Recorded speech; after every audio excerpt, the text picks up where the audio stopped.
Salut à tous. Donc, on se retrouve sur Salut. un nouveau podcast en compagnie de Nicolas. Salut à vous deux et puis salut aux personnes qui nous écoutent. Un plaisir Yes. d'être là avec vous aujourd'hui. Bon, super. Donc, Nicolas, présente-toi rapidement, comme ça les gens, les auditeurs qui nous écoutent, bon, ils vont savoir qui tu es plus précisément et ce que tu fais. Bah ouais, totalement. Bah écoute, moi c'est Nico et j'investis principalement dans de la colocation à distance, sans CDI et comme j'aime bien dire sans permis. C'est pour le coup, je n'ai pas le permis de conduire et ça ne m'empêche pas, en tout cas, d'aller chercher de la rentabilité en province puisque j'habite Paris-Centre et que donc pour moi, c'était évident que je ne pouvais pas investir dans Paris pour avoir de la rentabilité. Donc voilà, j'ai fait la démarche d'aller investir à distance et puis à côté de ça, j'ai choisi la stratégie de la colocation, qui est une stratégie qui me va plutôt bien. Et sinon, moi, j'ai 33 ans. J'ai commencé l'investissement il y a à peu près 2 ans. À côté de ça, je suis aussi journaliste télé, intermittent du spectacle, d'où le fait que je n'ai pas de CDI. Et on m'avait toujours dit, étant intermittent du spectacle, tu ne pourras jamais t'acheter d'appartement, avoir ta résidence principale ou quoi que ce soit. Et finalement, comme quoi, il ne faut surtout pas écouter les idées reçues et ce qu'on peut nous dire.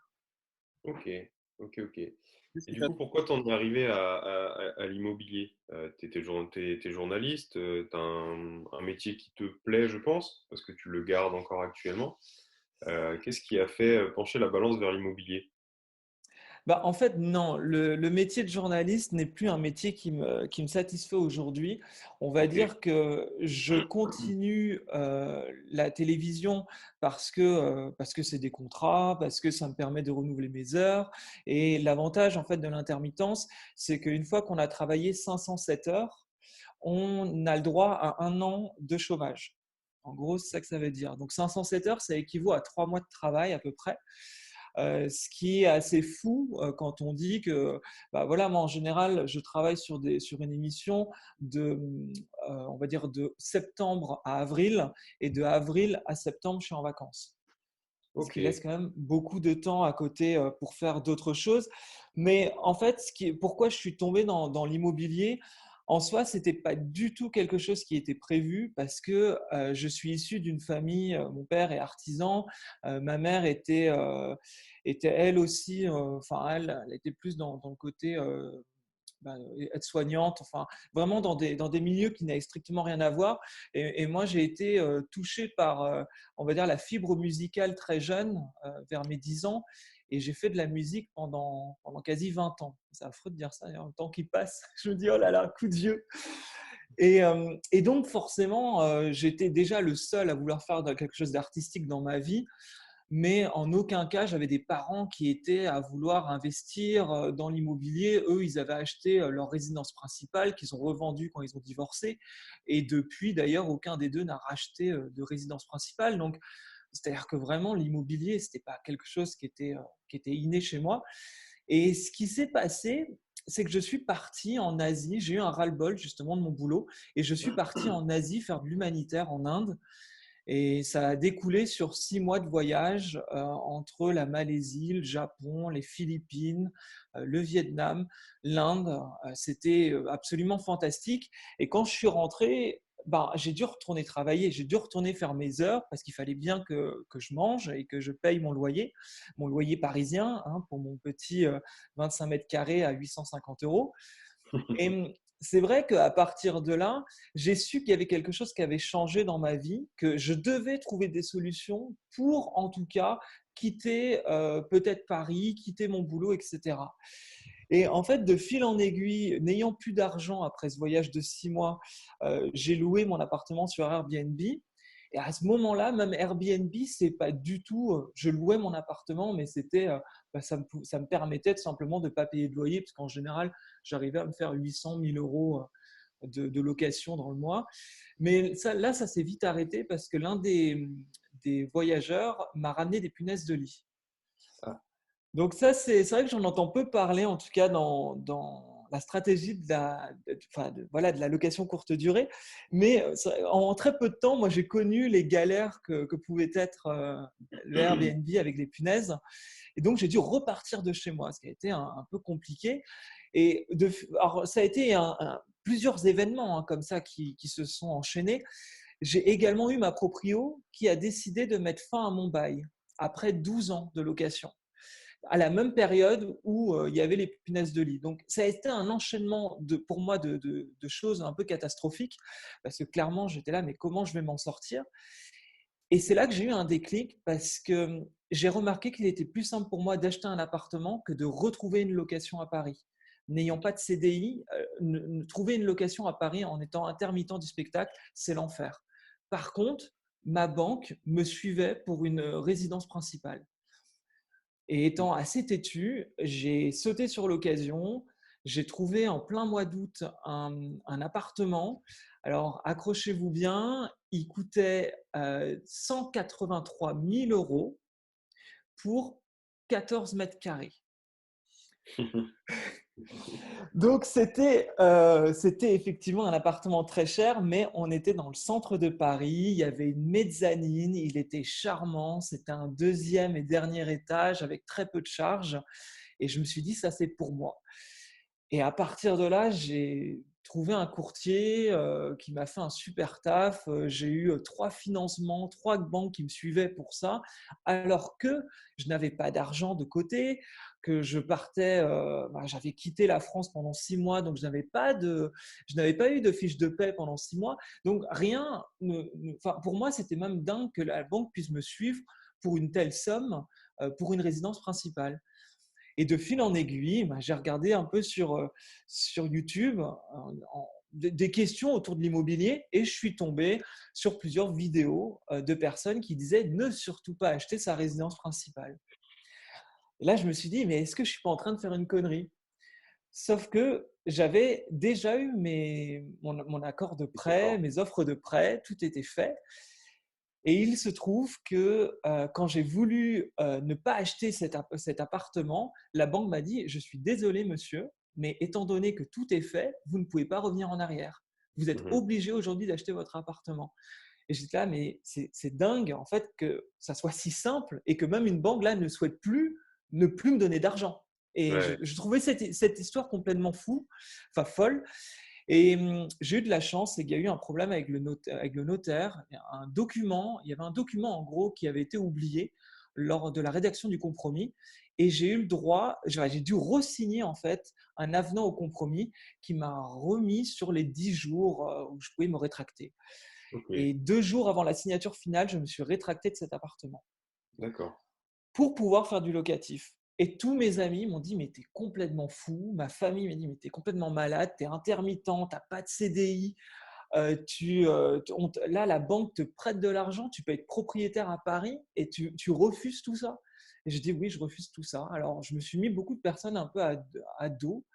Et à ce moment-là, on était début janvier et je me suis donné 2 mois pour me former. Je me suis formé pendant 2 mois et en mars, je signais mon premier compromis. Ok. Les choses ont été quand même assez vite. Ouais, carrément. Et pourquoi au final, tu t'es pas lancé sur cet appartement-là pour faire du locatif du coup? Parce que c'est le problème avec la résidence principale. En gros, là, on me proposait un prêt à taux zéro.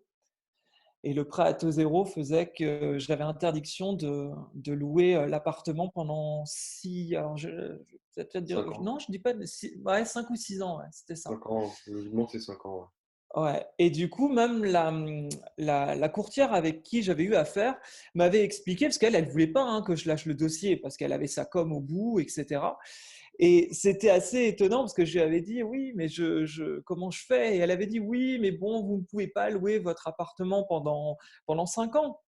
Mais bon, vous pouvez le faire, voilà, un peu comment dire ça, sans le déclarer, etc. Enfin, même la courtière, pour avoir sa com, était prête à me proposer des choses qui ne sont pas du tout… Pardon? Autorisé, quoi. Autorisé, voilà, exactement. Et du coup, effectivement, ce n'était pas du tout intéressant pour moi. en soi, même faire du saisonnier là-dessus, j'achetais un appartement pour y vivre. C'était pas pour faire du saisonnier à Paris. Et vraiment très vite, je me suis dit que c'était de la colocation qui m'allait. Donc, de toute façon, le Airbnb, pour l'instant, j'ai d'ailleurs aucun bien en saisonnier. Et je suis vite allé sur la stratégie de la coloc. Ok, ça C'est quoi, marche. du coup, que tu investis concrètement dans les colocations et tu peux peut-être nous donner quelques chiffres là-dessus, sur Ouais, le projet, où ça se situe, la taille du bien. ouais, bien sûr. Alors, en gros, ce qui s'est passé, c'est que quand j'ai commencé à vouloir investir dans des colocs, j'ai cherché des villes qui étaient étudiantes et où le prix au mètre carré était plutôt bas. Alors, enfin, si ça vous dérange pas, mais j'évite de dire où j'investis. Donc, Mhm. j'investis dans l'ouest de la France, on va dire, dans une ville étudiante. Mais j'ai tendance à dire d'ailleurs que toutes les villes étudiantes peuvent avoir de la rentabilité en colocation à partir du moment où on fait les bons calculs et qu'on fait la bonne stratégie. Mais là-dessus, je suis parti, on va dire, sur des appartements de 80 mètres carrés minimum. La plupart du temps, il y avait une création de chambres. Le premier, c'est ce qui s'est passé. En fait, le premier, j'étais très stressé parce qu'après m'être formé, j'ai pris un billet de train. C'était mon premier jour de vacances. Enfin, je terminais mon contrat justement de télé et j'ai pris le train et je suis parti comme ça faire 15 visites en 48 heures dans Mhm. une ville que je ne connaissais pas. Ok. Et c'était pour moi totalement fou parce que je me souviens encore il était 7 heures du matin, j'étais dans le train et je me disais, mais qu'est-ce que je fais là en fait je suis en train d'endosser le rôle d'un investisseur parce que en m'étant formé pendant 2 mois, je trouvais ça complètement dingue. Et j'étais extrêmement tendu. Et finalement, bah, une fois qu'on met le pied dedans, ça a été très facile. J'ai visité les appartements, je savais quoi demander, je savais ce que je voulais. Et je pense que c'est ça le plus important. D'ailleurs, quand on investit, beaucoup de personnes sont vite perdues. Mais à partir du moment où, par exemple, moi, dans ma tête, c'était je vais faire de la colocation, je veux 10% de rentabilité net minimum et j'aurais entre 3 et 4 colocataires. Quand je visitais les appartements, c'était vite vu. Je savais où Ouais. je mettais les pieds. Et du coup, à partir de là, bah voilà, j'avais mes appartes et c'était simple en fait de les visiter, aux- de demander conseil aux agents IMO parce que c'est la même chose, mais les agents IMO, j'ai remarqué qu'ils sont très bavards et du coup, je connaissais pas la ville et c'est eux qui m'ont renseigné en fait sur les quartiers où les étudiants logent, où sont les universités. Alors j'avais fait bien sûr mon étude de marché, mais on va dire que pour valider ton étude de marché, je trouve que les agents IMO sont absolument excellents à ce niveau-là. Et Mhm. j'ai fait 15 visites en 2 jours.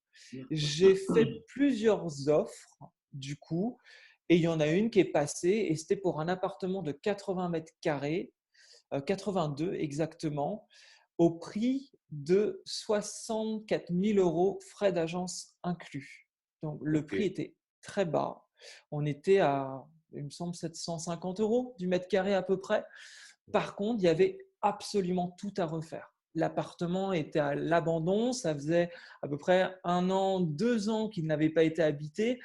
Je pense qu'il ne partait pas parce que ça puait les canalisations dans l'appartement. Je pense que enfin, quand je l'ai visité, tout de suite, je me suis dit, il y a quelque chose à faire dans cet appart, mais quelqu'un de lambda qui cherche même sa résidence principale aurait eu peur. Ok. C'était tout moisi, ça puait, c'était dégueulasse. On ne pouvait pas y habiter, c'était impossible, impossible. Et je me suis projeté. Et très vite, en fait, euh, souvent on dit qu'il faut passer à l'action pour réussir dans l'immobilier. Et c'est vraiment, en fait, j'ai pris mon train, j'ai fait mes visites, j'ai rédigé une offre. Il y avait plein de travaux. Donc, qu'est-ce que j'ai dû faire? J'ai appelé un artisan, j'ai regardé sur Internet, sur des groupes immobiliers. J'ai dit, qui connaît un artisan dans telle ville? On m'en a donné un. J'en ai appelé plusieurs. Et puis voilà, c'est parti, quoi. J'ai vu 3 artisans dans la journée. En fait, tout s'est enchaîné. Les artisans m'ont fait des devis. J'ai signé la, la, la promesse de vente et c'est parti. Ça s'est fait en 2 semaines en fait. Ça s'est fait Ok, très très rapidement. ça marche. Et donc sur ce bien-là, tu tournes à combien de cash flow à peu près? Celui-là, on est à 750 euros de cash flow net. Ok. Donc, ce qui est excellent, excellent parce que j'ai réussi à faire 4 chambres. 4 chambres que je loue à 390 euros. Donc, du coup, on est, oui, on est à plus de 1500 euros de revenus locatifs, sachant que j'ai un crédit dessus à 513 euros, si je ne me trompe Ouais. pas. Ok. J'ai des charges assez faibles, hein, puisque pour l'instant, il n'y a pas de copropriété. Enfin, Mhm. le syndic est bénévole. Ok. Il y a une copropriété. Enfin, en fait, cet appart présentait tous les problèmes. Quand je l'ai acheté, il n'y avait pas de copropriété. C'était 2 investisseurs qui ont acheté l'immeuble, qui n'ont pas eu le temps de rénover les appartements qui étaient dans un piteux état. Et du coup, qu'est-ce qu'ils ont fait? Ils ont revendu appart par appart à des particuliers. Ok. Ce qui fait que j'ai acheté pendant que la copropriété était en train d'être créée. C'était une situation un peu particulière, il n'y avait pas de syndic, il n'y avait pas vraiment de chiffres. Du coup, honnêtement, c'était un risque. C'est-à-dire que beaucoup de personnes se diraient est-ce que je prends ce risque ou pas? Parce qu'on ne sait pas. Par exemple, je sais qu'aujourd'hui, potentiellement, il va y avoir une toiture à refaire. Sauf Mhm. qu'entre-temps, bah, voilà, tous les appartements ont été vendus. L'appartement, ça fait 1 an et demi qu'il tourne. J'ai négocié 3 ans de report de crédit total. Donc, je suis parti avec 1500 euros de rentrée locative par mois sans frais.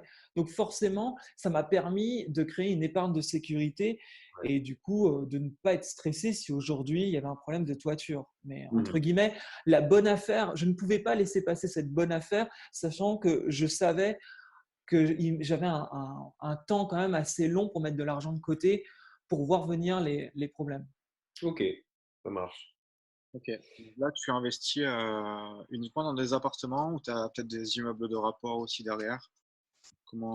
Non, pour l'instant, c'est uniquement des appartements parce qu'il s'est passé, c'est que quand j'ai acheté cet appartement-là, je me suis tout simplement dit, euh, on, va, euh, on va reproduire le même schéma. Et ce qui s'est passé, c'est que j'ai trouvé une technique assez simple pour justement mes investissements à distance, n'étant pas sur place. C'est tout simplement pendant que j'allais gérer les travaux une fois par mois, je profitais dans ma journée pour continuer à faire des visites. Donc, je me suis servi de mes réunions de chantier avec mes artisans pour les voir eux le matin et l'après-midi, j'allais faire des visites. Et Mhm. donc, bah, très vite, j'ai trouvé un autre appartement. Encore une fois, c'était dans l'objectif de ne pas perdre de temps et de savoir qu'est-ce que je voulais. Je voulais reproduire le même schéma.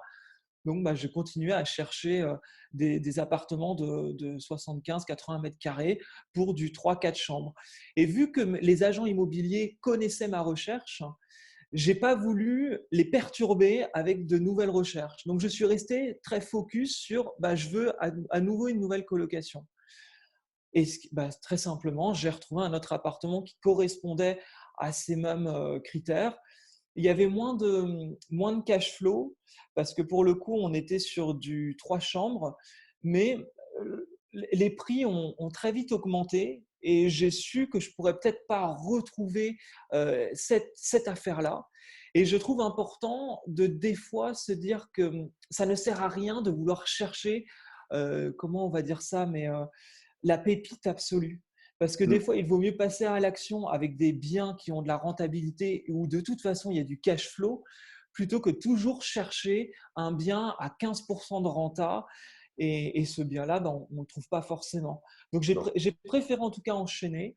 Et finalement, le deuxième bien, je suis arrivé à j'ai 450 euros de cash flow pour une colocation 3 chambres.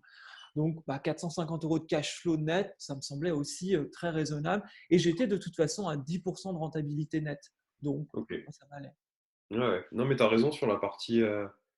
sur la partie où il ne faut pas forcément toujours chercher la pépite et l'appartement ou l'immeuble ou la maison idéale avec une telle rentabilité allez, plus de 12%, bah, disons. Il faut parfois se contenter de passer à l'action et, euh, et progresser là-dessus, quoi. Ouais, ouais. Oui, tout à fait, parce que en fait, ce que j'ai remarqué, et je ne sais pas si vous voyez des personnes dans ces cas-là, c'est j'ai des gens avec qui j'avais commencé à parler il y a 2 ans et demi, 3 ans, justement quand j'ai commencé à investir. Je posais beaucoup de questions, on s'entraidait en tant que débutant, et ces personnes-là, aujourd'hui, sont toujours au même stade. Et c'est des personnes qui vont me demander, tiens, et comment tu as fait ça, et pourquoi tu as fait ça.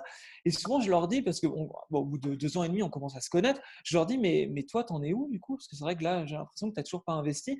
Non, non, alors je fais des visites, mais je sais pas. Et puis, toi, tu as de la chance, tu as trouvé de la bonne renta, moi, je trouve pas. Mhm. Mais je me considère pas chanceux. En fait, j'ai fait des visites, j'ai fait des offres, j'ai fait mes calculs. Des fois, effectivement, ben, le deuxième appart, il était moins intéressant. Ça m'a pas empêché d'aller dessus, quoi. Et le Ouais. troisième, ça a été pareil aussi. Le troisième, ça a été même pire. Ça a été pour moi l'appartement le plus difficile. J'étais pas tout à fait satisfait parce que la renta, elle était pas, enfin, on était encore sur du 450 euros, mais là, pour du 4 chambres, je trouvais ça pas assez. Enfin, mais les prix dans la ville où j'investis ont tellement augmenté. Je sais Ouais. que le premier appartement que j'ai acheté, et tout frais compris, hein, donc les meubles, les travaux et les frais qui vont avec, il m'a coûté 123 000 euros. Mhm. Aujourd'hui, je peux le revendre sans aucun souci entre 150 et 160 000. Ok. Donc ça reste intéressant Bah oui, oui, comme, c'est clair. comme C'est clair. opération. Ouais, ouais. Dans Non, les non, mais t'as raison. du T'as raison. du marché, du coup. Ouais. Ouais, et c'est en fait à partir du moment où je pense qu'il y a de la rentabilité, où on rentre dans ses frais et on sait qu'il y a de la demande locative et que justement on pourra remplir ces appartements, faut se lancer. Il y a des personnes comme ça, quand on voit, elles enchaînent les biens, mais je pense que si elles enchaînent les biens, c'est parce qu'elles prennent le risque aussi de pas toujours avoir la meilleure renta au monde. C'est vrai que sur Internet, en fait, je pense que c'est aussi le souci, c'est que sur Internet, on va toujours mettre en avant la rentabilité et en fait le cash flow énorme que peut retirer par exemple une colocation.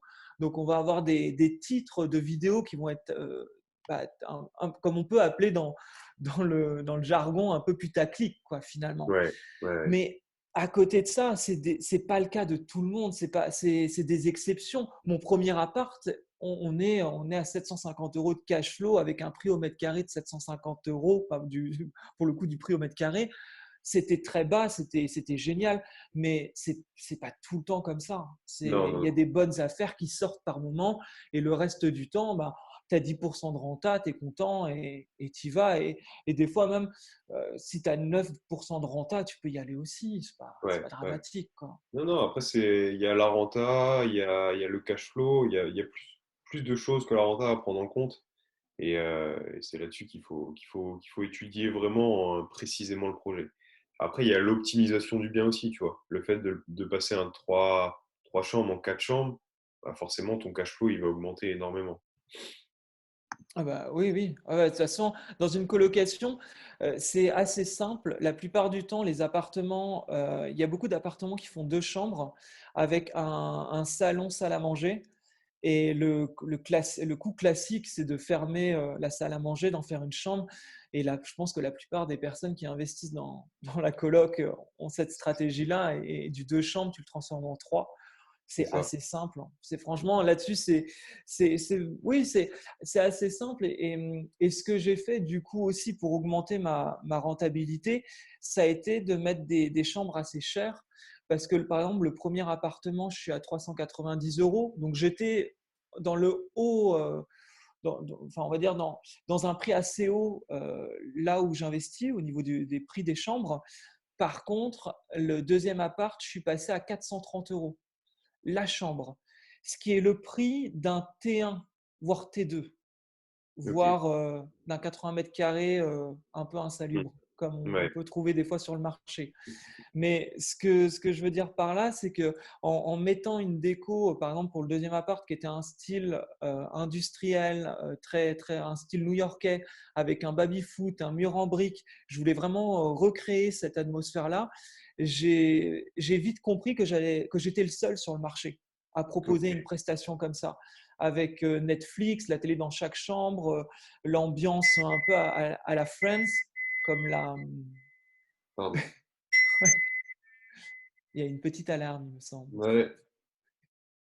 C'est bon, vas-y.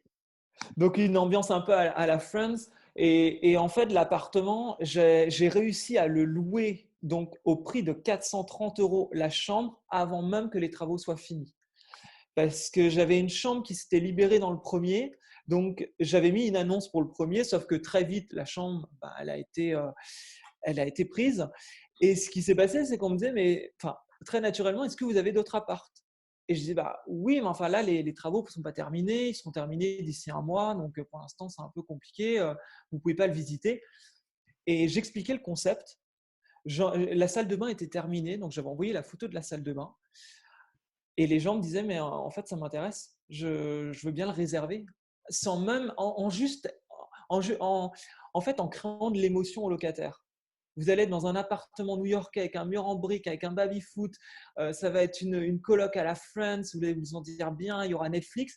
Les gens tout de suite se disent waouh, c'est génial. Bon, bah 430 €, tant pis, ça me va, il y a la qualité pour que je mette ce prix-là. Ouais, ouais, ok. Ok. Et est-ce que tu as du turnover un peu dans tes colocations du coup?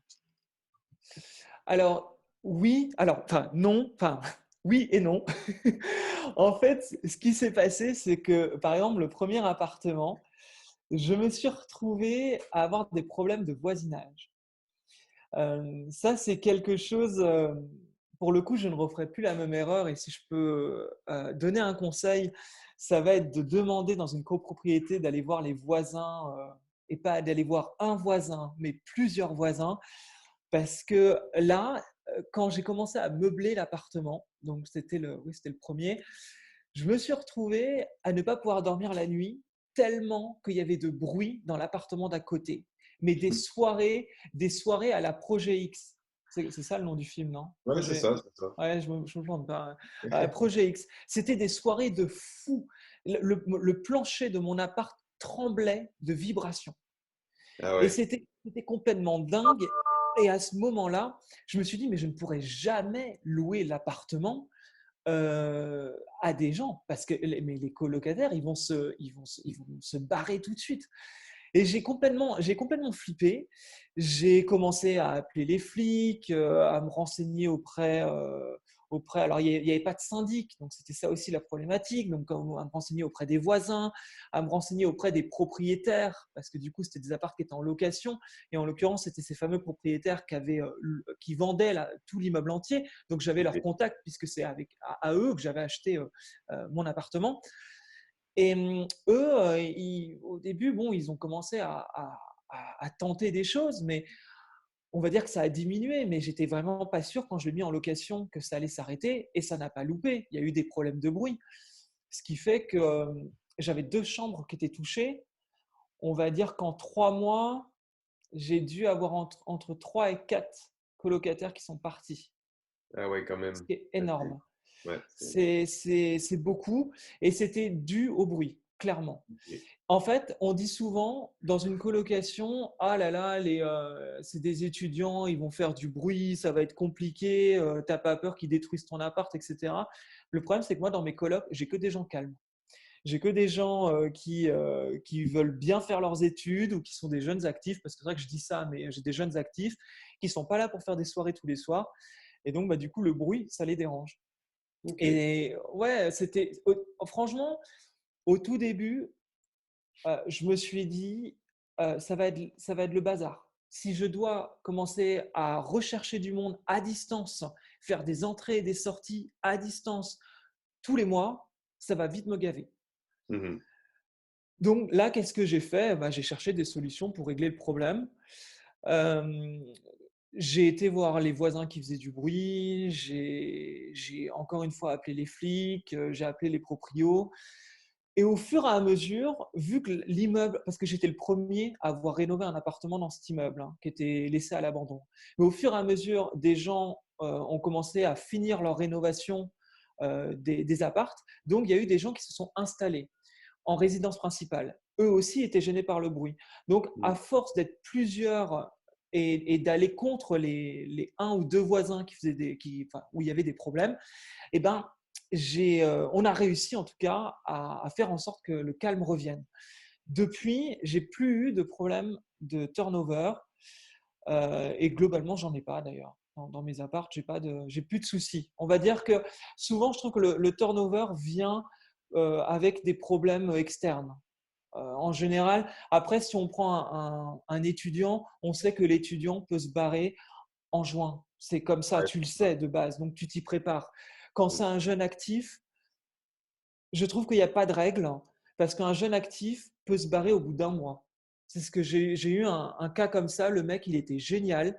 Il s'installait, il était hyper content de l'appart, tout était super. Au bout d'un mois, il m'a dit, je suis désolé, en fait, j'ai trouvé un CDI à 600 km d'ici. ouais. Et du coup, je déménage à 600 km. Bah là, tu peux rien. Mais c'est le problème, je trouve, des jeunes actifs, c'est qu'ils peuvent rester longtemps, comme ils peuvent partir au bout de 2 mois parce qu'ils ont trouvé quelqu'un avec qui partager leur vie, Ouais, ils c'est ont trouvé ça. un nouveau boulot. Mhm. Ok, Ah, c'est pas un ça problème. marche. Moi, quand tu as du turnover comme ça, je sais pas à quelle période ça arrive en général, mais je sais que moi, j'ai eu le cas, tu vois, j'ai commencé par la colocation, en fait, comme toi. Et j'ai eu le cas sur du turnover, des étudiants, en fait, qui finissaient, qui changeaient, tu vois, qui se plaisaient pas dans leurs études, par exemple, et qui, au mois de décembre, au mois de janvier, t'appelaient pour te dire qu'ils partaient. Et c'était un peu plus compliqué, du coup, de retrouver du monde entre septembre et juin, tu vois. Toi, T'as pas eu. Moi, je sais que j'ai souvent, enfin, j'ai pas souvent, mais quand j'ai des gens qui me contactent justement à des périodes, on va dire, un peu creuses, c'est souvent des gens qui sont en stage. Ouais. Stage ou reconversion professionnelle ou mutation professionnelle. Ils viennent à l'opposé, enfin, ouais, ils viennent à l'opposé de la France et ils ont besoin d'avoir un appartement rapidement. C'est pas forcément des gens qui vont rester le plus longtemps dans l'appart, mais j'ai souvent réussi à caser des gens 2 mois. C'est pas grave. Finalement, on est en février. Je préfère louer 2 mois plutôt que attendre quelqu'un qui va rester longtemps. Toi, tu n'avais pas eu des personnes qui t'appelaient pour vraiment de la courte durée pour le coup? En fait, j'ai eu un cas d'une étudiante qui partit au mois de décembre et j'ai jamais réussi à relouer derrière jusqu'à septembre l'année qui suivait, tu vois. Et pourtant, il y avait un marché C'est énorme, si tu veux. Quand moi j'ai commencé, ça marchait bien. Mais j'ai senti que le marché de la colocation commençait à se saturer en termes de propositions. Tout le monde le fait. Beaucoup de monde le fait. Et du coup, c'était beaucoup plus compliqué de louer. Malgré tout, hein, tu vois, j'étais comme toi, hein, j'avais des écrans plats dans chaque chambre. Voilà, c'était une coloc à la Friends, tu vois, comme tu fais, tu vois. Mais ça a été beaucoup plus ouais. compliqué. Mais c'est ça qui, moi, personnellement, m'a fait changer un peu de stratégie suite à ça. Euh, mais, euh, mais- Et après, j'avais une question par rapport à. Tu disais que tu investissais dans des immeubles de rapport, euh, des appartements dans des immeubles de rapport, mais c'est des planchers béton, planchers bois que tu as en général? Ouais, alors, je veux juste rebondir sur ce que tu as dit avant. Euh, Beaucoup de personnes qui font de la coloc trouvent que le marché est beaucoup plus tendu. Et dernièrement, j'ai interviewé justement sur ma chaîne YouTube un investisseur qui a plusieurs colocs comme ça, pareil, à très haut rendement. Et en fait, ce qu'il fait, c'est qu'il va démarcher des écoles et il va démarcher des entreprises, on va dire, où tu as beaucoup de jeunes. Et Mhm. il propose des partenariats. Et lui, ça a été une réponse à cette problématique quand il n'arrivait pas à relouer une chambre en période creuse, et ben, ils contactaient les entreprises ou les écoles, parce que des fois, les étudiants arrivent en cours d'année, et en fait, ils ne restaient pas uniquement à utiliser les sites Internet comme Le Bon Coin, à partager ou autre. Et il me dit qu'il a souvent réussi à sauver une chambre, alors sauver, c'est un grand mot, hein, mais à louer une chambre grâce à des partenariats. Donc, je voulais rebondir là-dessus parce qu'effectivement, il y a de plus en plus de, de, d'investisseurs qui font la stratégie de la colocation, mais être, on va dire, proactif et aller chercher des solutions peut être une solution aujourd'hui pour régler le problème. Après, si Ouais, je c'est deux. dis, tu vois, c'est que je l'ai fait. C'est que je l'ai fait. J'étais proactif. Je suis pas resté sur les sites web. Mais je me suis rendu compte que le marché il avait explosé d'un coup en fait, et qu'il y avait beaucoup de monde d'un coup. Euh, et c'est ça qui m'a fait changer un peu de stratégie, c'est ça. Mais, Ouais. ouais, bon, Mais tu vois, je comprends aussi. moi j'avais dans mon cas personnel, tu vois, j'avais cette réflexion en plus que voilà, ton bien, tu vois, tu as vu que tu as plusieurs colocataires, vu que c'est des étudiants en plus, bah voilà, ils sont peut-être un peu moins pointilleux sur le ménage. Il y a pas mal de points un peu négatifs, hormis le cash flow, hein. Le cash flow, c'est sûr que par rapport au temps que tu vas y passer, c'est vraiment chouette. C'est vraiment, t'as quand même des beaux rendements, tu vois. Moi, je tournais entre 14 et 17% de rentabilité net, tu vois. Donc, c'est top. Mais tu as quand même des points, je pense qu'il faut aborder, tu vois, aux gens qui nous écoutent. C'est que d'une, tes biens vont se détériorer assez vite parce que tu as beaucoup de monde. Tu vois, moi, j'étais sur du 3 chambres. Je faisais du 3 chambres. Toi, tu as entre 3 et 4 chambres, comme tu disais, du coup. Et Mm. t'es bien, en fait, vu que c'est des étudiants souvent qui sont un peu moins pointilleux, hein, on l'a tous été. Moi, quand j'étais premier, tu vois, quand j'étais étudiant, voilà, le ménage, bon, c'est pas la même chose que quand on a 28 ans aujourd'hui, tu vois, et, et ce qui est normal. Et du coup, je me suis dit que voilà, il y avait un peu plus, il risquait encore hein, d'avoir un peu plus de frais à mettre sur la table. Tu vois, un bien, généralement, tu fais de la courte durée ou tu fais du meublé classique, même de la location nue. En général, tu vas commencer à retaper ton bien, je pense, une dizaine d'années après ton investissement. Et je pense que la colocation, euh, tu vois, on peut diviser ça par deux, je pense. Tu vois. Après, Ouais, c'est, mais je je suis d'accord, hein. sais pas quel retour d'expérience tu as par rapport à tout ça. C'est pour ça que c'est intéressant qu'on puisse échanger aujourd'hui. Bah, si tu veux, là-dessus, j'ai eu quelques soucis. Alors, enfin, soucis, mais qui étaient plus des problèmes avec mon artisan qui avait peut-être mal fait certaines choses, donc il est repassé les rectifier. Mais j'ai pas eu de problème particulier. Enfin, pour l'instant, j'ai pas de problème particulier avec les colocations.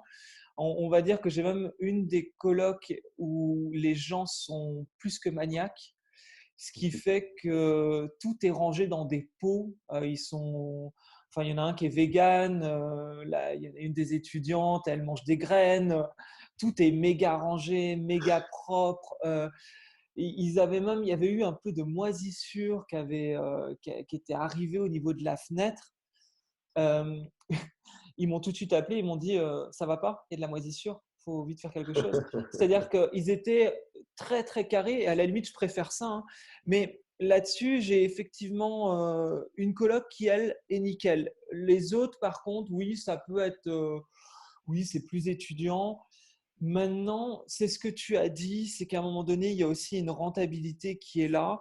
Moi, pour l'instant, c'est aussi que tous mes appartements, j'ai des reports de crédit dessus. Alors, c'est une stratégie, je le fais parce que je sais pourquoi je le fais. C'est que j'ai vraiment envie de créer une trésorerie très rapidement, étant donné que je suis parti de zéro.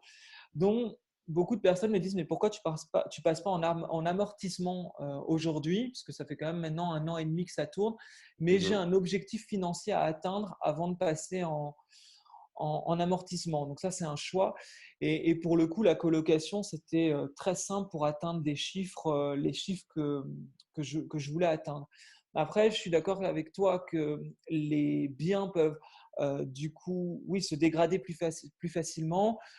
Je sais qu'avec mon artisan, on fait en sorte du coup de mettre beaucoup de qualité au niveau de la salle de bain. Mes salles de bain coûtent assez cher. Il est en partenariat avec Espace Aubade. Donc, c'est pas non plus le magasin le moins cher. C'est pas de la Je merde. le... Hein? C'est pas de la merde. Exactement. Et c'est vrai que je sais que je paye plus cher mes salles de bain. Par contre, j'ai des salles de bain qui sont canonissimes et qui, pour l'instant, vieillissent très bien. Mhm. La cuisine, on est sur de la cuisine Ikea. Bon, bah, pour l'instant, ça va. Mais encore une fois, moi, j'ai pas un recul de 5 à 10 ans, donc je peux pas non plus parler avec ce recul-là. Et souvent, quand j'aime bien retourner dans mes colocs, donc l'avantage d'une coloc, je trouve, c'est qu'on peut y retourner assez facilement. Euh, quand je passe comme ça pour justement faire des nouvelles visites ou gérer des rénovations, j'ai toujours une bonne excuse pour aller dans les appartes. Amener des chocolats, aller leur demander est-ce qu'il y a un problème quelque part. Il y a eux, il y a toujours un truc. Hein. Le rideau qui est trop long, le truc, le ceci. Et je dis, bon, pas de souci, je passe voir. Et le fait de passer voir, ça me permet aussi de voir comment est l'appartement. Je vois qu'effectivement, bah, il y a une coloc qui est très rangée. Je sais qu'il y en a d'autres, bah, c'est plus bordélique. Enfin, ça dépend. C'est vrai que des fois, quand je vois les chambres, je me dis, mais comment ils marchent dans la chambre, en fait. Tellement qu'il y a des fringues partout. Mais après, tant que c'est des fringues, tant que ça pue pas, enfin, je me dis, ça va, Là, ils vivent leur vie aussi.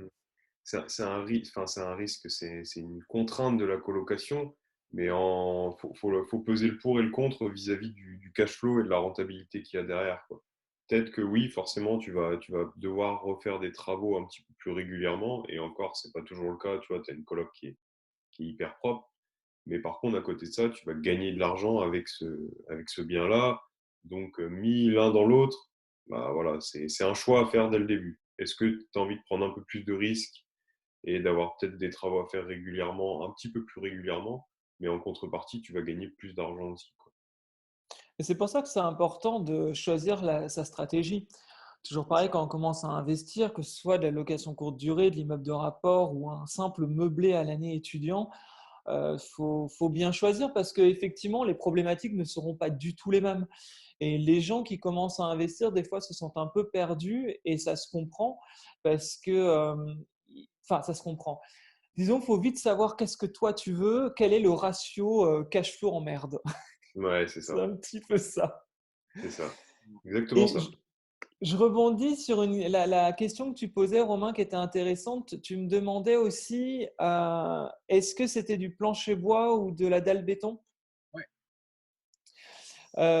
J'ai de la dalle béton et j'ai du plancher bois. Et idem, je sais que je vais principalement sur la dalle béton, mais le plancher bois, à un moment donné, encore une fois, les prix ont tellement augmenté que j'ai pris un bien qui était en plancher bois parce qu'il y avait de la renta, même s'il y avait ce critère qui était pour moi un des critères très importants. Je ne prenais de la dalle béton et pourtant j'ai pris un plancher bois. À côté de ça, c'était un dernier étage. Donc, je savais aussi qu'au niveau du bruit, parce que souvent les gens vont parler du bruit, de la problématique du plancher bois, et au dernier étage, je me suis dit au moins que j'aurais pas de problème avec les voisins. Et vu que c'était l'étage entier, bah, je savais que j'avais pas de souci avec les voisins. A priori, j'ai pas de souci avec les voisins d'à côté et enfin des deux côtés finalement. En fait, je peux avoir Oui, des soucis qu'avec les voisins du dessous.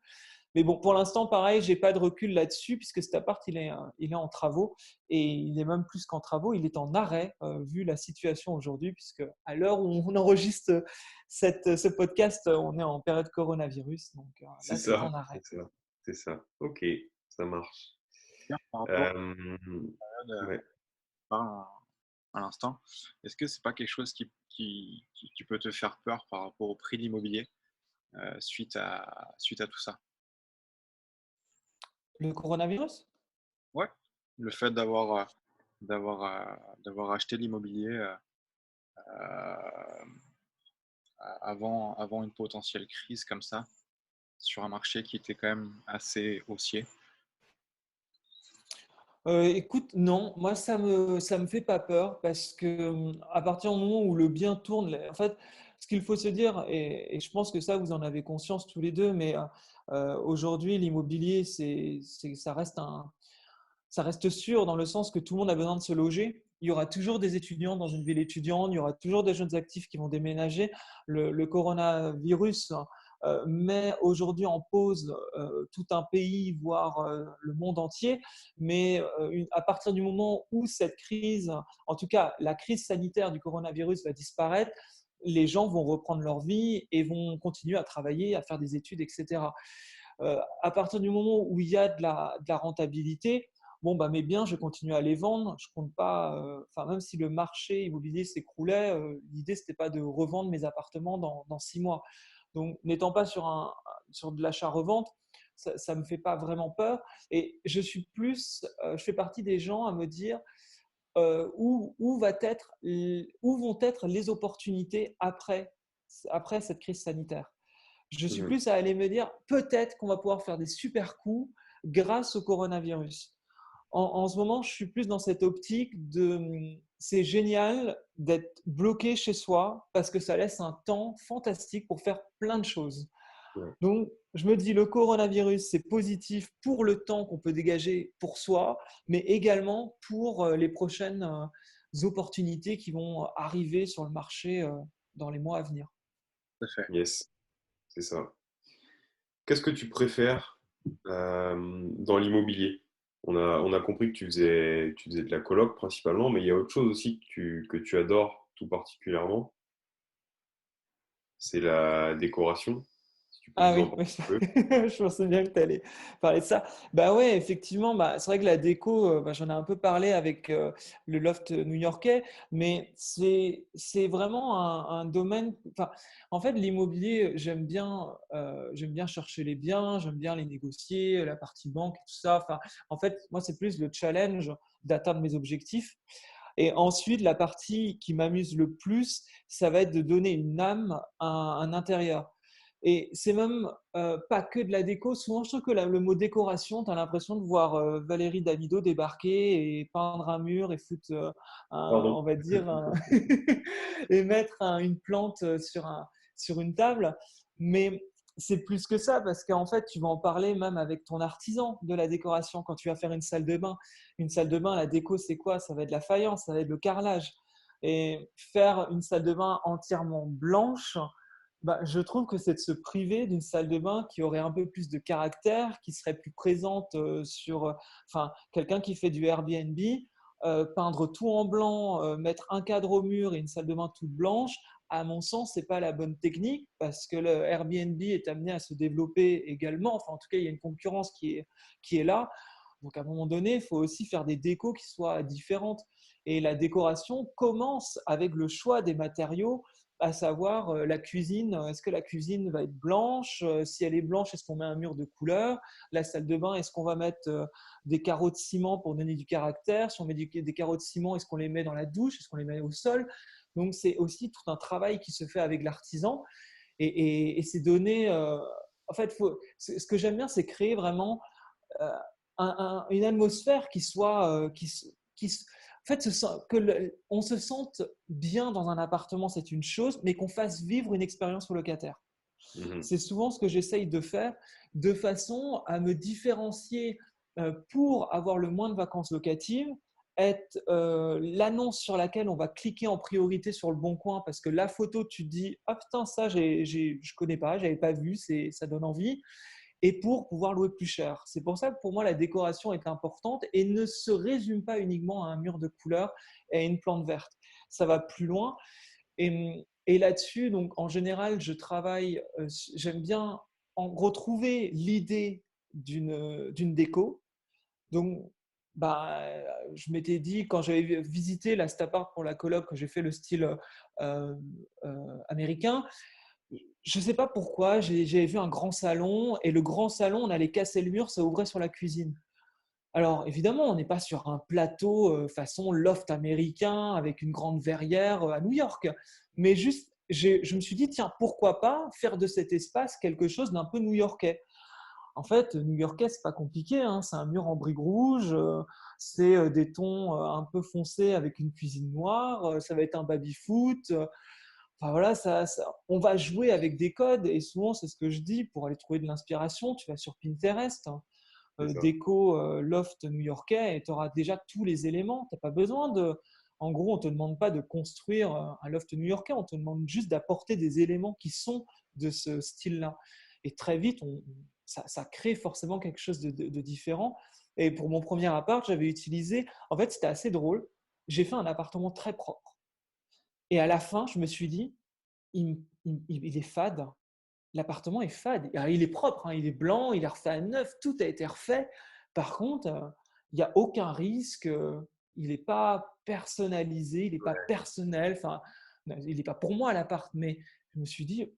Et en même temps, j'avais un couloir qui était trop grand. Et ça, je n'avais rien pu faire. L'appartement était assez mal foutu à ce niveau-là. Il y avait un couloir qui était trop grand et tout blanc. Et qu'est-ce que j'ai fait? Je dis, on va faire un tag. Le couloir amenait sur la cuisine. Et ça, un peu comme un entonnoir qui amenait sur la cuisine. Ben, j'ai fait un tag, j'ai pris un graffeur que j'ai trouvé via via Instagram, via un investisseur qui me l'a conseillé. Donc, comme quoi, c'est assez marrant le réseau. Et je lui ai donné carte blanche, enfin pas carte blanche, mais mur blanc pour me faire un tag. Et pour le coup, je sais que souvent, souvent, j'en avais parlé et les personnes m'avaient dit, mais tu vas pas faire un tag, mais c'est une colocation, les gens ils vont faire des soirées tous les soirs. Enfin, c'est pas, un tag n'est pas égal à soirée, hein. C'est un objet de Non, déco ça en n'a rien soi. à voir. Ça n'a Et rien à voir. puis, un tag, c'est quelque chose qui se repeint. Donc, si ça ne me plaît pas, si ça ne va pas, si pour X raison, j'ai qu'à le repeindre, hein. Souvent, c'est ce que je dis, la Bien sûr. peinture, c'est pas compliqué, hein. Et Non. le tag, c'est ce qui finalement fait toute la différence de cet appart. Et je sais que des fois, alors, est-ce que ça a un rapport? Mais des fois, en période creuse, j'ai un ami en particulier, un investisseur, qui n'arrive pas à relouer une chambre. Moi, j'ai jamais de problème pour louer ma chambre. Et Ok. on doit être à 500 mètres. Est-ce que le tag ajoute plus de clics? Oui. Maintenant, pourquoi j'arrive à trouver plus facilement? Je ne sais pas. Mais en tout cas, le fait de mettre le tag en avant, les gens cliquent. Ça, c'est juste une vérité, ne serait-ce que par curiosité. En tout cas, Mhm. ça amène plus de trafic. Ok. Comment Ouais, vois-tu la location dans 10 ans, Nico? Pardon, Romain, t'as dit quoi? Comment tu vois la colocation dans 10 ans? Je pense que c'est comme pour tout, ça existera toujours. Maintenant, l'immobilier, je vois pas ça forcément dans le futur. Euh, Comment te dire ça? Le Airbnb, il y a 5 ans, ça a explosé très rapidement et aujourd'hui, il y a toujours des gens qui vivent du Airbnb et ça marchera encore dans les années futures parce qu'il y aura toujours des gens qui voyagent et toujours des gens enfin, peut-être de moins en moins de personnes qui vont à l'hôtel et qui vont prendre des Airbnb. Donc pour moi, ça va continuer à fonctionner. Et la colocation, c'est un peu pareil. Le marché va se réguler naturellement au fur et à mesure des années parce que des personnes comme moi vont peut-être arrêter la colocation dans 5 ans parce qu'ils vont vouloir partir sur des immeubles de rapport ou qui vont peut-être tout simplement arrêter l'immobilier parce que l'immobilier leur aura permis de gagner de l'argent pour construire d'autres projets. Enfin, en fait, les choses vont se réguler naturellement parce que je ne pense pas que les choses soient figées. Donc, dans 10 ans, il y aura toujours de la colocation, mais ce ne sera plus les mêmes personnes. Ce sera des gens qui ne connaissaient pas l'immobilier, enfin qui ne connaissent pas l'immobilier aujourd'hui, qui en feront dans 10 ans. Et puis, ouais, je ne pense pas que ça va s'arrêter. Ok. ok. Super. D'ailleurs, quelle est ta stratégie par rapport à ça? Tu comptes rester dans le fait de faire des colocs? Qu'est-ce que tu envisages à terme par rapport à tes futurs investissements? Dans le futur, je vais arrêter la colocation, je pense. Euh, je recherche en ce moment plus des immeubles de rapport. Enfin, je recherchais, mais ce sera plus ouais, sur des immeubles de rapport parce qu'effectivement, c'est dans l'idée de trouver une certaine tranquillité. Après, la coloc, je ne suis pas fermé parce qu'encore une fois, quand on a lancé un réseau, ben, le réseau te ramène des biens.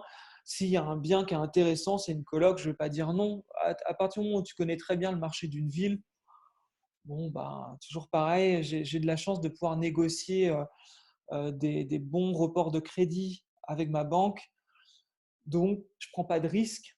On va dire que si j'arrive à acheter un bien en dessous du prix du marché et que j'arrive à le louer, même s'il y a de la vacance locative, dans tous les cas, sur 2 ans, c'est de l'argent qui rentre et c'est une trésor qui se construit. Donc, même si je revendais l'appartement dans 2 ans et que je faisais une plus-value, encore une fois, il faut juste voir quel est le risque à prendre quand tu fais une opération. Enfin, c'est un peu comme ça que je le vois.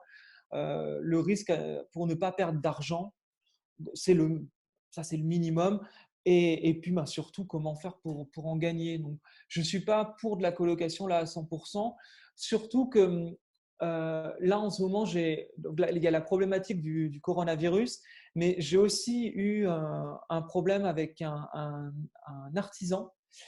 Et ça, on n'en parle pas assez souvent. Je trouve que sur Internet, notamment sur YouTube, on ne parle pas assez souvent des problèmes qui peuvent arriver. J'ai tendance à les mettre toujours en avant sur ma chaîne parce que je suis assez transparent de nature. Donc, dès qu'il y a un souci, ben, je communique, que ce soit sur YouTube ou même Instagram. Et là, dernièrement, j'ai eu un gros souci avec un artisan qui a pris la compte et qui a disparu de la circulation. Et ça ne m'était jamais arrivé, mais c'est surtout que c'est un artisan qui m'a été conseillé par une investisseuse. Et cet Ok. artisan lui avait été conseillé par un investisseur. Et donc, ça m'a mis très en colère parce que je me suis rendu compte que eux, en tout cas, ces personnes-là, n'avaient pas évalué le risque et ont filé en bouche à oreille le nom de quelqu'un qui n'avait pas commencé les travaux chez eux. Donc aujourd'hui, je suis quelqu'un prenez les contacts de gens qui ont testé, que ce soit pour des travaux ou même un chasseur d'appart, enfin peu importe, mais qui ont testé la prestation. Parce que c'est vrai que quand on se retrouve face à quelqu'un à qui tu donnes, là c'est en l'occurrence c'était 5 500 € d'acompte, et aujourd'hui je sais que je ne les reverrai potentiellement pas. Bah, ça remet en question pas mal de choses sur justement la confiance, etc. Mais je ne sais plus, en plus là, je suis en train de dériver là, sur cette problématique-là, je ne sais plus pourquoi j'en arrive à parler de ça. Mais en tout cas, oui, il faut faire attention dans l'immobilier à bien savoir qui on prend pour travailler. Et là, dans cette problématique-là, si, voilà, c'est ça ce que je voulais dire, c'est que le fait d'avoir utilisé en tout cas des reports de crédit, aujourd'hui, je suis beaucoup moins stressé sur l'argent que si j'avais fait cette erreur au tout début. Hmm. Ouais, Ce c'est qui ça. fait que là, je ne dis pas que 5 500 €, ce n'est pas grave, mais en tout cas, ça m'empêche pas de dormir la nuit. Mhm. Donc, le report de crédit avec une stratégie au haut rendement est intéressant pour pouvoir créer de la trésorerie, surtout si à la base, les personnes n'ont pas forcément de trésor quand ils commencent à investir. Ouais, ouais, ouais. Ok. Je crois que je me suis un peu éparpillé hein, là, mais vous me dites hein, si je dois me Non, non, non, recentrer. non, non. C'est très bien parce que c'est vrai que quand on va chercher un artisan, il faut déjà constater le travail qu'il a pu faire sur d'autres chantiers. C'est un point important à faire, aller vérifier avec lui, lui demander ben voilà, est-ce que je peux aller voir un de tes chantiers avant de te donner le mien en fait. Et comme ça, derrière, ça t'évite toute erreur et toute problématique, quoi. Ok. Après, si tu veux, on peut trouver un maître d'œuvre si tu investis dans l'Ouest. Parce que nous, c'est notre secteur, on est en Bretagne. Donc, je pense que tu as investi en Bretagne. D'ailleurs, je pense avoir vu dans un appartement, un de tes appartements passer sur le Bon Coin et que tu parlais du tag tout à l'heure. Et j'en ai pas vu beaucoup des appartements avec des tags. Alors peut-être il y en a Je plus. pense pas, non, effectivement. Mais ouais, ouais, non, mais c'est ça. Quand je trouve que les contacts sont hyper intéressants, effectivement, quand les gens en ont. Et les travaux, souvent, j'ai envie de dire que les personnes qui débutent dans l'immobilier ont peur des travaux. Au début, j'avais tendance à dire que non, c'est facile, les travaux, il n'y a rien de grave parce que mes premiers apparts, tout s'est très bien passé. Par contre, aujourd'hui, ça permet aussi de se remettre un peu les pieds sur terre et de ne pas faire Mhm. confiance à tout le monde. Et je dis souvent, la confiance n'exclut pas le contrôle. Je pense que c'est une règle absolument essentielle. Là, j'ai fait confiance à une amie sur un artisan. Je n'ai pas contrôlé l'artisan. Voilà où est ma plus grosse erreur dans cette histoire, parce que je me souviens avoir même contrôlé, mais plus tard, quand j'ai commencé à avoir des doutes, son entreprise. Sauf que j'ai contrôlé une entreprise. Je n'ai pas contrôlé la première qui était en redressement judiciaire, qui était fermée avec tous les avis négatifs. Donc, j'ai pas fait les choses dans l'ordre. Et oui, la confiance n'exclut pas le contrôle et c'est assez important de faire Ouais. attention. Ok. On parle d'erreur, du coup, Nicolas. Quelle est ta plus grosse erreur depuis que tu as commencé à investir dans l'immobilier? La plus grosse erreur, c'est cet artisan-là. Ok. Là, ça, c'est évident parce que là, aujourd'hui, j'en parle, je suis détendu, il y a pas de problème et tout. Mais à un moment donné, quand j'ai choisi cet artisan, c'était pour deux choses. C'était sa réactivité à répondre au téléphone, sa persuasion qu'il pouvait avoir, et son côté, les travaux seront faits en 3 semaines, parce que c'est un appartement qui demandait moins de travaux, donc l'idée c'était de le mettre en location le plus rapidement possible. Résultat, c'est l'appartement qui va mettre le plus de temps à être mis en location. Euh, il aurait dû être mis en location début janvier. Là, on est fin mars. Ok. Et les travaux Donc, sont pas commencés. et les travaux ne sont pas commencés. Et là, aujourd'hui, j'ai dû retrouver un artisan.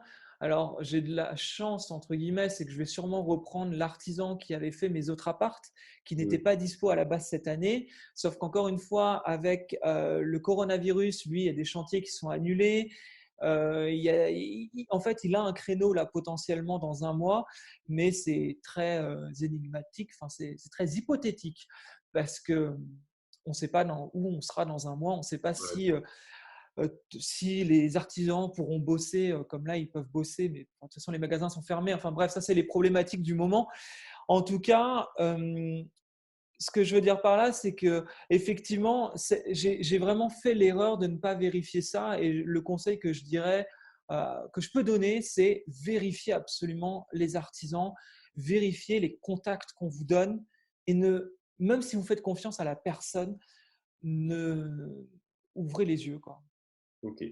Bah, c'était bien parce qu'on avait une question justement sur un conseil que tu devais donner aux gens qui nous écoutent aujourd'hui. Donc bah, voilà le conseil pour ceux qui nous écoutent. Du coup, je vais te poser la question de qu'est-ce qui te fait gagner le plus de temps dans ta vie de tous les jours vis-à-vis de l'immobilier. Vis-à-vis de l'immobilier. Qu'est-ce qui me fait gagner le plus de temps dans ma vie de tous les jours au niveau de l'immobilier? Bonne question. Enfin, tu veux dire, qu'est-ce que j'ai mis en place pour… Ouais, est-ce qu'il y a un processus, est-ce qu'il y a un point particulier qui te fait gagner énormément de temps euh, sur tes colocations, sur peut-être ton Ouais, travail, ta ouais. recherche? Alors, je dirais que pour la colocation, donc, bah, vous m'en avez parlé. Est-ce que tu as du turnover? Parce que c'est une question qui peut se poser. Donc, ce qui peut prendre du temps, ça va être de répondre aux messages, de faire les visites, etc. Même si la colocation, une fois en place, peut faire les visites elle-même, enfin, les colocataires peuvent faire les visites eux-mêmes. Bah, il y a toujours un côté où tu vérifies, si c'est toi qui mets l'annonce, je sais pas, pour le coup, moi je mets l'annonce, je prends les gens au téléphone et j'envoie les gens qui sont intéressants au colloque pour ne pas non plus eux qu'ils aient 10 000 visites à faire. Et ça peut vite prendre du temps. Donc ce que j'ai fait, c'est qu'à la fin de chaque rénovation, je fais une visite virtuelle avec mon téléphone. Et je fais vraiment la visite comme si c'était l'appartement. Voici la cuisine. Dans la cuisine, vous trouvez ça, ça, ça. Dans le salon, vous avez ça. Dans les chambres, il y a une télé. Vous avez Netflix. Vous avez les draps. Enfin, j'explique tout vraiment exactement comme une visite, avec l'adresse, les machins, tout, tout, tout, tout.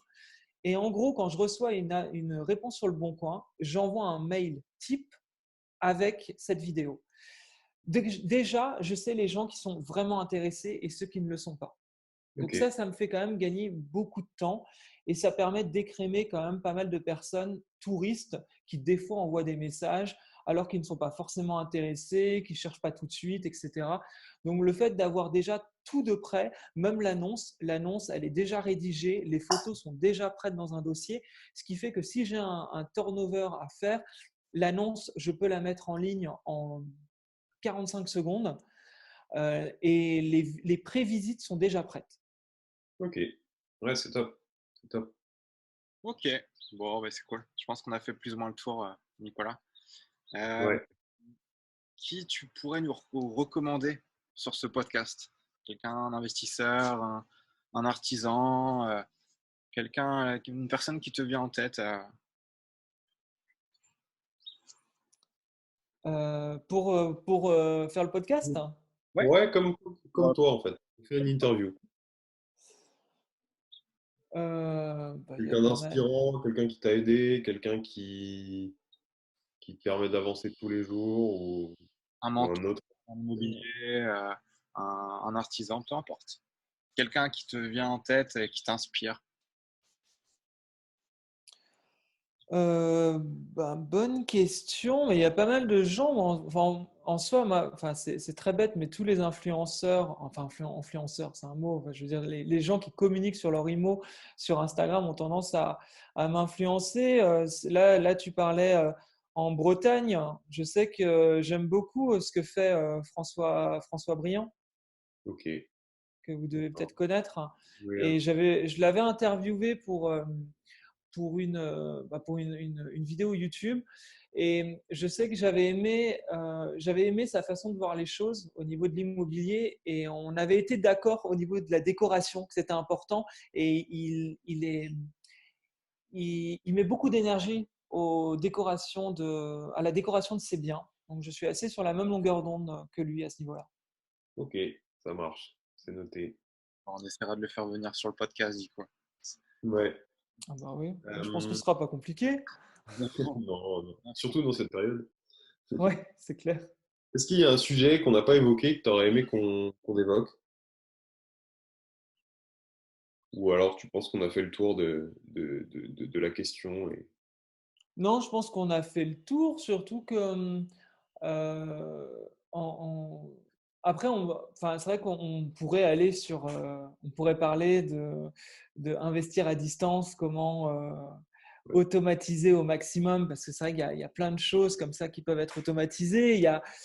En fait, on peut toujours creuser plus, mais là, je pense qu'on a bien fait le tour, en tout cas sur tous les éléments, et notamment sur l'élément du problème avec l'artisan que j'ai en ce moment, parce que là-dessus, j'en ai pas encore beaucoup parlé, mais je trouve que c'est important de mettre en avant ce genre de choses plutôt que toujours montrer le beau de l'immobilier.